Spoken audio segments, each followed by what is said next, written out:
ماہی گیر نے ہنس کر کہا، میں تمہارے فریب میں نہیں آؤں گا۔ مجھے حکیم دوبان اور یونان کے وزیر کا قصہ یاد ہے۔ جن نے کہا، وہ کیا بات ہے؟ سن کر ماہی گیر نے کہا، میں تجھے بتاتا ہوں، غور سے سن۔ ملک یونان میں ایک بادشاہ تھا۔ اس بادشاہ کو برص کا مرض تھا۔ بہت علاج معالجے کیے گئے لیکن کچھ افاقہ نہ ہوا۔ اس وقت حکم دوبان یونان میں آیا۔ جب اس کو یہ حال معلوم ہوا تو اس نے عرض کیا کہ میں بغیر دوا کھلائے اور کچھ لگائے آپ کا علاج کر سکتا ہوں۔ بادشاہ بہت خوش ہوا اور حکیم سے وعدہ کیا کہ اگر تمہارے علاج سے اچھا ہو گیا تو تمہیں مالا مال کر دوں گا۔ حکیم دوبان نے کچھ مہلت کی اجازت لی اور اپنی قیام گاہ پر آ کر ایک خالی گیند بنوائی اور اس میں چند دوائیاں بھر کر بند کر دیا اور اس میں چھوٹے چھوٹے سوراخ کر لیے۔ بادشاہ کی خدمت میں لا کر پیش کی اور کہا کہ آپ آج اس سے اس قدر کھیلیں کہ تمام جسم پر پسینہ آ جائے، اس کے بعد حمام میں نہائیں۔ بادشاہ نے طبیب کی ہدایت پر عمل کیا اور غسل کرنے کے بعد آرام سے سو گیا۔ پھر صبح کو بیدار ہوا تو یہ دیکھ کر بہت خوش ہوا کہ جسم داغ دھبوں سے صاف ہو گیا ہے۔ دربار میں حکیم کو طلب کیا گیا اور اس کو بہت سا انعام اور مال و دولت دے کر بادشاہ نے اپنا مصاحب خاص بنا لیا۔ حکیم کا یہ اعزاز دیکھ کر امرائے دربار حسد کرنے لگے۔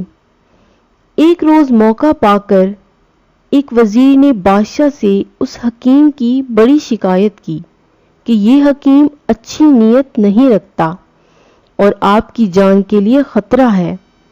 بادشاہ نے کہا، تم غلط کہتے ہو۔ اگر اسے مجھ سے کوئی عداوت ہوتی تو دوران علاج وہ مجھ کو ہلاک کر سکتا تھا۔ مجھے اس سندباد کے وزیر کا قصہ یاد آیا جس نے شہزادے کی جان بچائی۔ اس کو غور سے سن۔ قصہ یوں ہے کہ ایک سندباد بادشاہ کی خوش دامنہ نے بادشاہ کی سابقہ ملکہ کے لڑکے پر تہمت لگائی کہ وہ قتل کر دیا جائے۔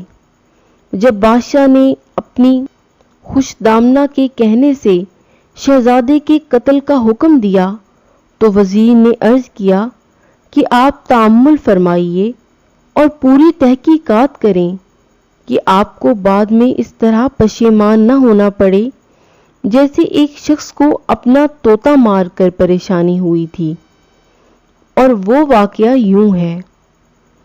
ایک شخص کے پاس ایک عجیب و غریب قسم کا طوطا تھا۔ مالک کی عدم موجودگی میں جو کچھ پیش تھا وہ سب کچھ مالک کو بتا دیا کرتا تھا۔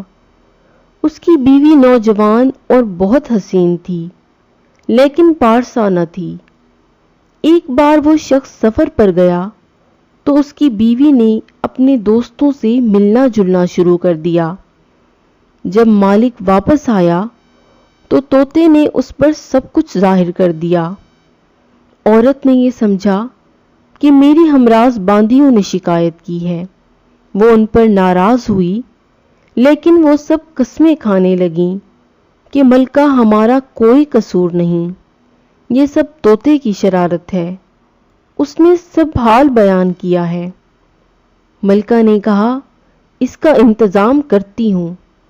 چنانچہ اس نے ایک ملازمہ کو کہا کہ تم پنجرے میں پانی چھڑکتی رہو اور دوسری کو کہا کہ تمام رات اس کے پنجرے کے نیچے چکی پیستی رہو اور تیسری کو حکم دیا کہ تم دوسرے اس پر آئینے کا عکس ڈالتی رہو اور اس کا خیال رکھو کہ یہ طوطا تم میں سے کسی کو نہ دیکھ سکے۔ جب تمام رات یہ سلسلہ جاری رہا تو صبح کے وقت جب مالک نے حال دریافت کیا تو طوطا کہنے لگا، میں نے آج رات بہت تکلیف اٹھائی ہے، بارش ہو رہی تھی، بادل گرجتے رہے اور بجلی ایسے چمکتی رہی کہ میری آنکھیں بند ہو جاتی تھیں۔ مالک حیران ہو گیا کہ رات کو تو کوئی ابر و باد نہیں تھا، یہ طوطا جھوٹ بولتا ہے۔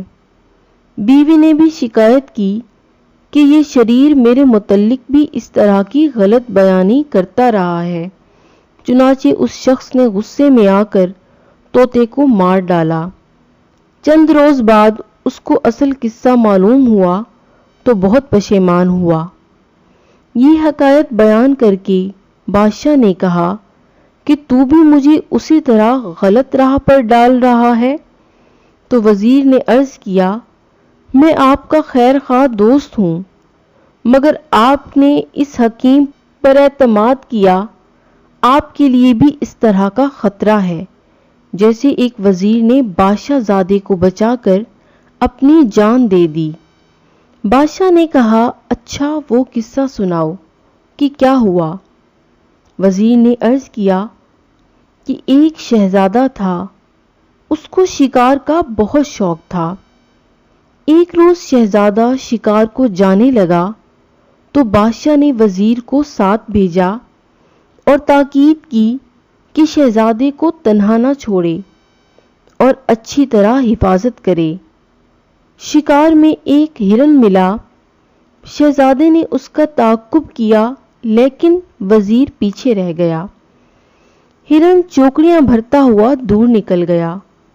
شہزادہ مایوس ہو کر لوٹا۔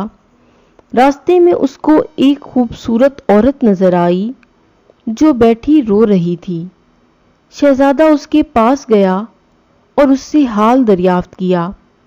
وہ کہنے لگی کہ بادشاہ کی لڑکی ہوں اور اپنے ساتھیوں سے بچھڑ گئی ہوں۔ میرا گھوڑا بے قابو ہو گیا ہے اور مجھے گرا کر بھاگ گیا ہے۔ شہزادے نے اس سے کہا کہ تم میرے ساتھ گھوڑے پر بیٹھ جاؤ، میں تمہیں اس جنگل سے نکال کر تمہارے گھر پہنچا دوں گا۔ وہ شہزادے کے گھوڑے پر سوار ہو گئی اور جب وہ ایک ویران مقام پر پہنچے تو گھوڑے سے کود پڑی اور آواز دی کہ بچوں جلدی آؤ، میں تمہارے لیے شکار لائی ہوں۔ جواب میں آواز آئی کہ ماں لاؤ، ہم بھوکے ہیں۔